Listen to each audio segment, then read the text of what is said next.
Assalamualaikum warahmatullahi taala wabarakatuh. Salam sejahtera saudara-saudara sekalian.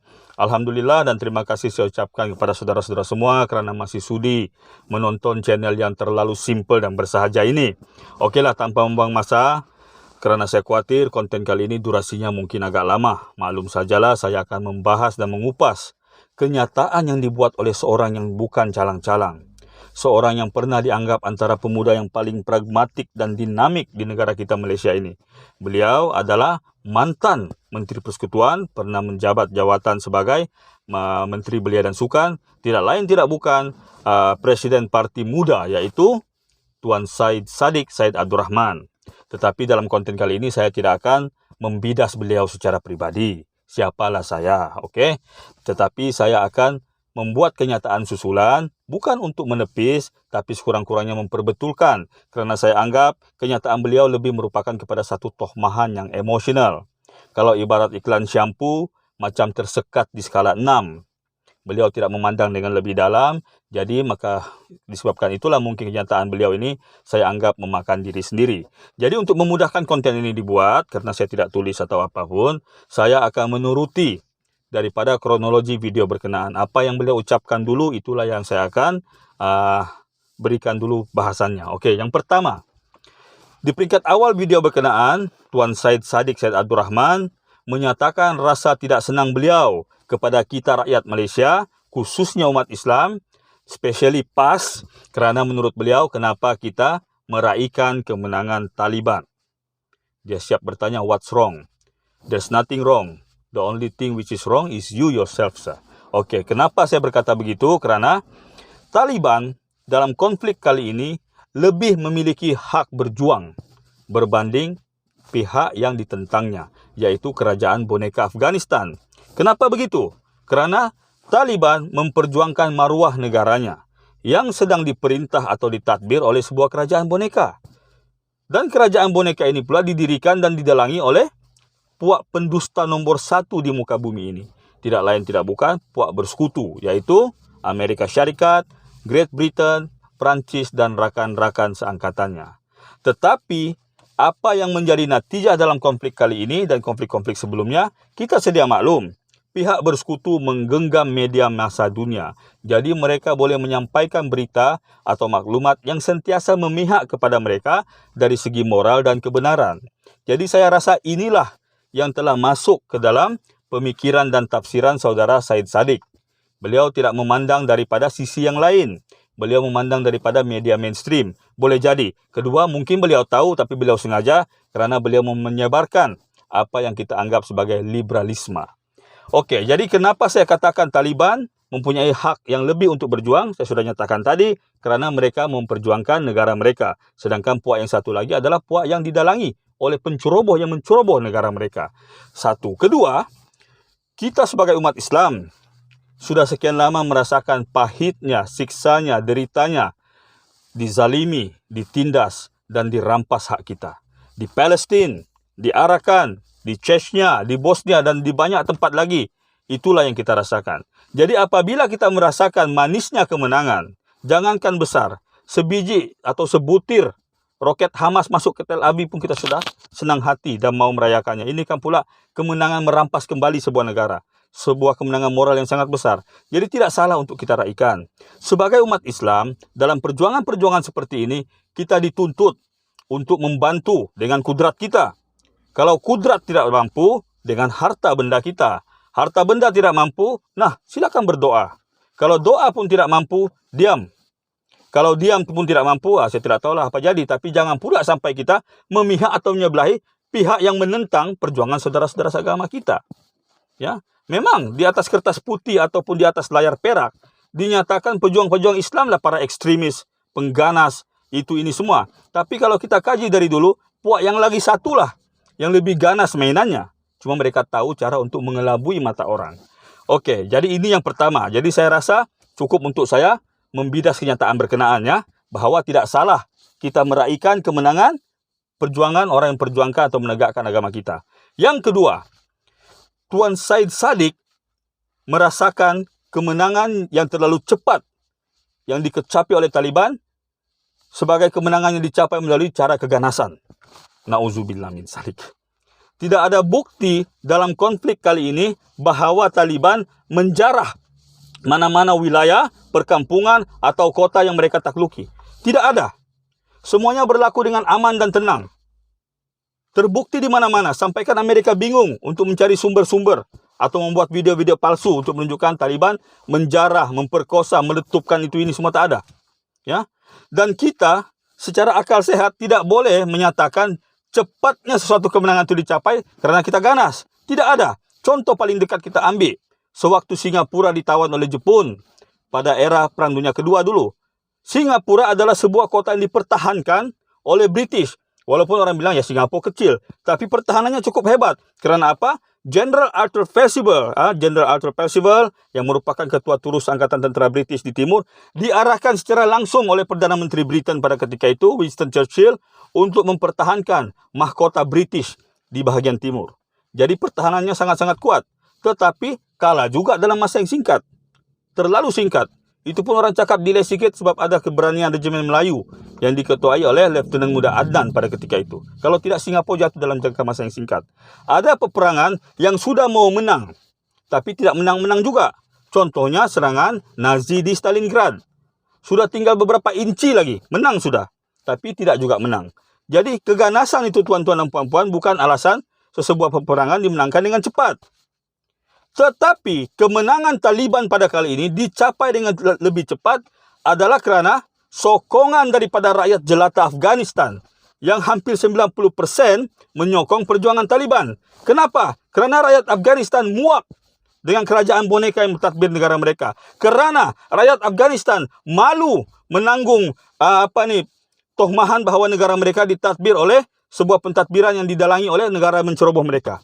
Jadi mereka menyokong Taliban. Dan kerana apa? Kerana mereka sedar Taliban tidaklah seburuk yang dinyatakan di mana-mana. Memang pada era pemerintahan awal Taliban yang dulu, mereka menguatkuasakan peraturan yang keras. Tetapi ada alasan di atas peraturan yang keras tersebut. Dan akan saya nyatakan di bahagian pertengahan video ini nanti. Jadi tonton sampai habis ya. Jadi tohmahan saudara Tuan Syed Saddiq bahawa Afghanistan ditawan dengan pantas oleh Taliban sebab Taliban ganas, tidak masuk akal. Okey. Yang ketiga, ini yang paling penting. Syed Saddiq kemudian mengeluarkan kenyataan mengatakan bahawa ingatlah betapa ganasnya Taliban sewaktu pemerintahan mereka yang pertama dulu.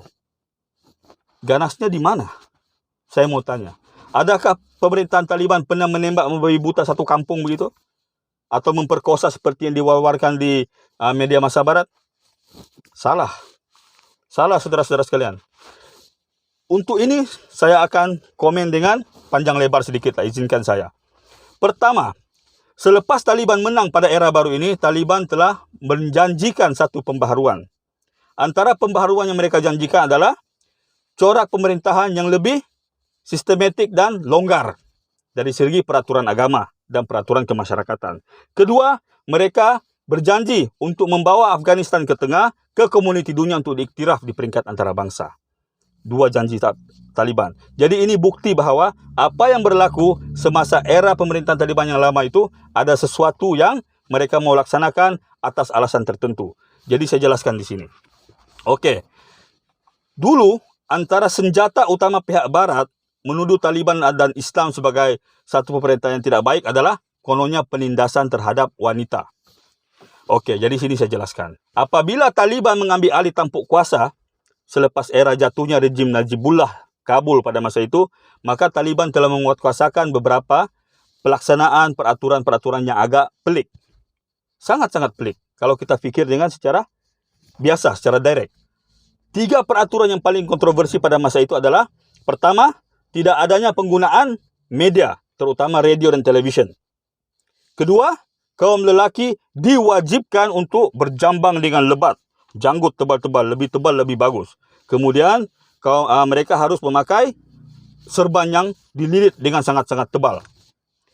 Yang ketiga, pihak wanita diwajibkan memakai pakaian yang menutup hampir seluruh bahagian tubuh, kecuali tapak tangan dan pelupuk mata mereka.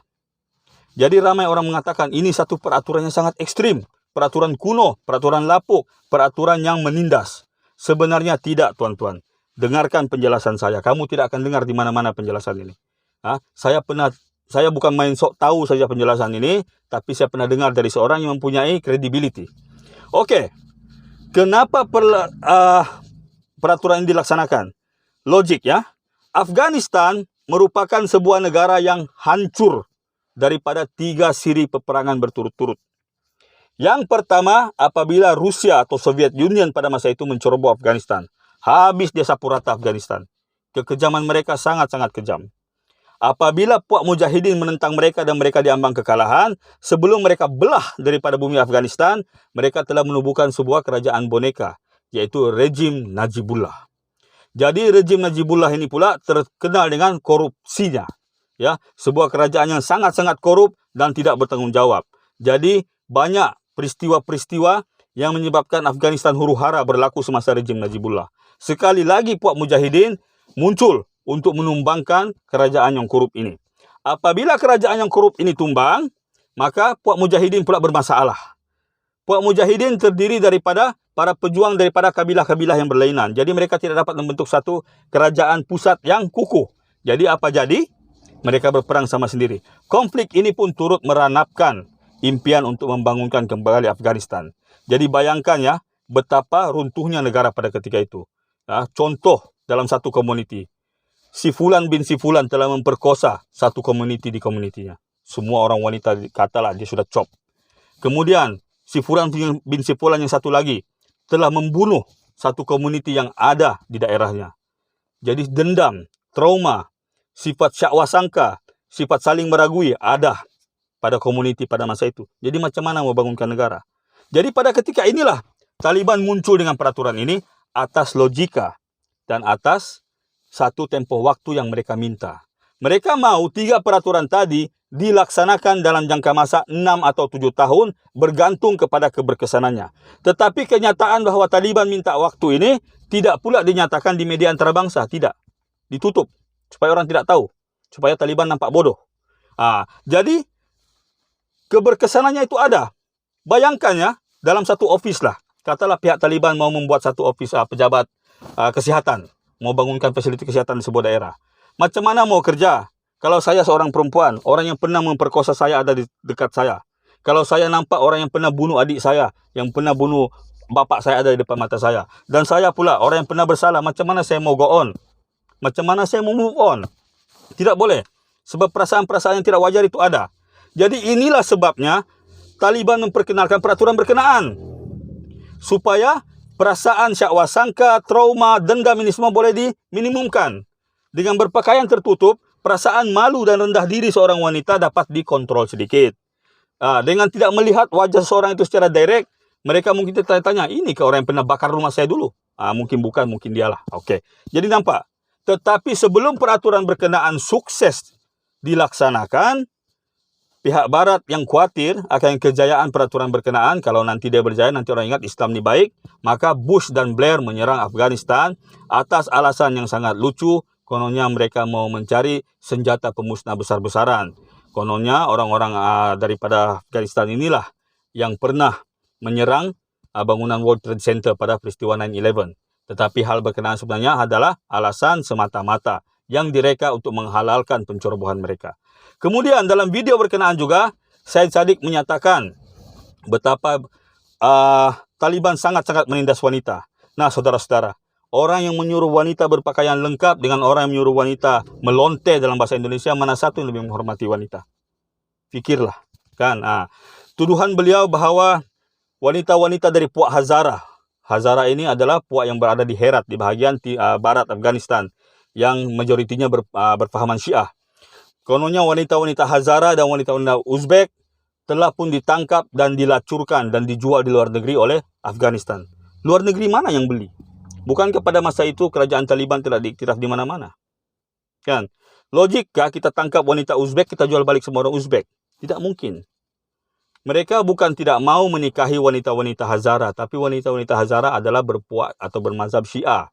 Jadi apa yang terjadi, cerita sebenarnya, memandangkan pejuang Syiah Hazara telah pergi meninggalkan wanita-wanita mereka untuk dijadikan umpan konflik, para pejuang Taliban mengambil wanita-wanita berkenaan dan menghantar mereka ke sempadan Iran. Menghantar mereka ke sempadan Iran. Ada dokumen-dokumen yang sah yang boleh tunjukkan, tapi pihak barat tidak mau. Dan disinilah munculnya wirawati pujaan Tuan Syed Saddiq, yaitu Malala Yousafzai. Malala Yousafzai menurut mereka telah pernah ditembak hanya kerana mau bersekolah. Ini semua adalah satu hal yang tidak benar. Memang beliau pernah ditembak, tapi bukan di bahagian kepala. Itu adalah rekaan cerita daripada para British pada masa itu. Kemudian beliau diusung ke mana-mana untuk memburuk-burukkan Islam. Ini tidak benar sama sekali, tuan-tuan. Islam merupakan sebuah agama yang sangat menghormati wanita dan sangat memuliakan pendidikan untuk wanita. Okey. Lepas itu, saudara-saudara sekalian, dalam video berkenaan juga, Tuan Syed Saddiq ini menyatakan bahawa betapa rakyat Afghanistan sedang berpusu-pusu mau meninggalkan Afghanistan dalam keadaan yang kelam kabut. Nah, ini merupakan satu kenyataan yang sangat lucu lah daripada seorang cendekiawan yang bijak seperti beliau. Apabila kita lihat video-video berkenaan, terdapat banyak sekali kejanggalan-kejanggalan yang sangat jelas. Yang pertama, kalau seseorang mau melarikan diri, mana beg dan alat-alatnya? Kedua, perhatikan wajah mereka yang berada di celah-celah kapal terbang. Tidak ada perasaan takut, bimbang, rindu keluarga, perasaan sedih, tidak ada. Yang ada perasaan happy, macam pergi funfair. Macam pergi funfair, dia orang happy-happy. Dan yang paling penting, kita harus maklum, pangkalan udara berkenaan merupakan pangkalan udara Bagram, antara pangkalan udara yang sangat spesifik untuk tentera udara negara Amerika Syarikat. Macam mana orang awam boleh masuk? Macam mana orang awam boleh masuk? Takkan tidak dikawal. Dan tiap-tiap pesawat yang berlepas, tidak ada pengawal trafik udara yang ada di sana. Kemudian dapatlah satu video menunjukkan orang terjun dari atas. Tuan-tuan dan puan-puan sekalian, saudara-saudara yang saya hormati, tidak mungkin satu pesawat yang sudah 5 minit di udara masih belum lepas daripada dia punya runway. Tidak mungkin. Bagaimana jenazah yang jatuh itu tidak hancur. Tidak hancur boleh dilihat. Jadi saya mohon kepada saudara Syed Saddiq, sebagai saudara seagama, pertama, kita harus mendukung orang yang lebih dekat kepada kita. Memang kita tidak harus fanatik, tapi kita harus mendukung.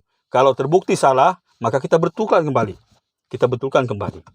Ya. Yang kedua, buatlah kenyataan yang menampakkan kedewasaan anda. Walaupun anda muda, tapi anda bekas menteri.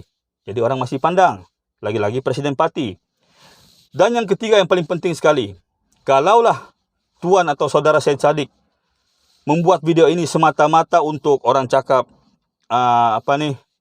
political mileage, untuk mendapatkan sokongan daripada orang-orang bukan Melayu, maka saya rasa langkah ini sangat-sangat memakan diri. Kerana politik Malaysia sekarang sudah bukan lagi berlandaskan perkauman, tetapi lebih kepada kebenaran. Jadi saya mohon saudara-saudara sekalian yang menonton video ini, supaya kita mempertimbangkan dengan wajar. Yang mau dengar kata-kata Tuan Syed Saddiq, silakan. Yang mau dengar kata-kata daripada orang yang tidak ada apa-apanya seperti saya, pun silakan. Tetapi kita kena lihat moral yang kita perolehi daripada konflik di Afghanistan. Puak Taliban nampak tidak ada pelajaran, nampak tidak ada kecanggihan, tetapi mereka memegang kebenaran. Puak yang satu lagi berada di puncak kegemilangan, tapi orang semua nampak dan tahu hakikat bahawa mereka lah yang berada di puncak pendustaan. Okey? Assalamualaikum warahmatullahi taala wabarakatuh. Wallahu alam bisawab.